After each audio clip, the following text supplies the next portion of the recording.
osoon si amanuu baguma shakkamte. Hiriyaa soba amannaa diina dhugaa wayyaa. Hiriyaa soba amannaa diina dhugaa wayyaa.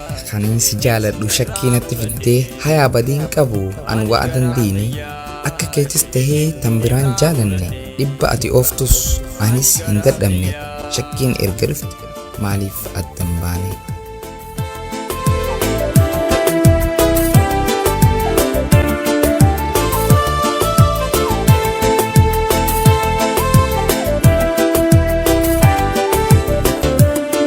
Ansi aarseen beeku daangaa hin cabsine sobaan na jaalatta qalbii tiyyan eyne wal dararuu malee walis hin fayyanne hin barbaadu anis sobaan sin jaalanne bakkan ansiif qabu atis yoon qaban murtii toota dhumaa maaliif addan baane.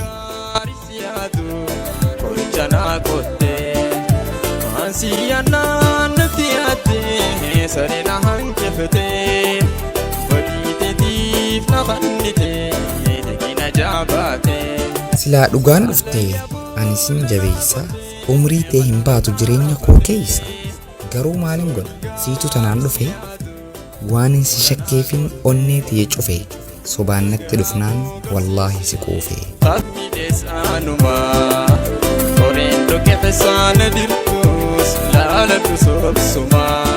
Dhugaadhaan yoo filatte suman kunuunfadha jiruuf jireenya koos sin abdiis goradha bagan yeroon bare rakkoo tees hin garre sobaaf bakka hin qabu deem barbaadi saree sobaaf bakka hin qabu deem barbaadi saree. Hiriyaa soba amannaa diina dhugaa wayyaa jeetiin irraa muradhee ani garaa xiyyaa jeetiin irraa muradhee ani garaa xiyyaa.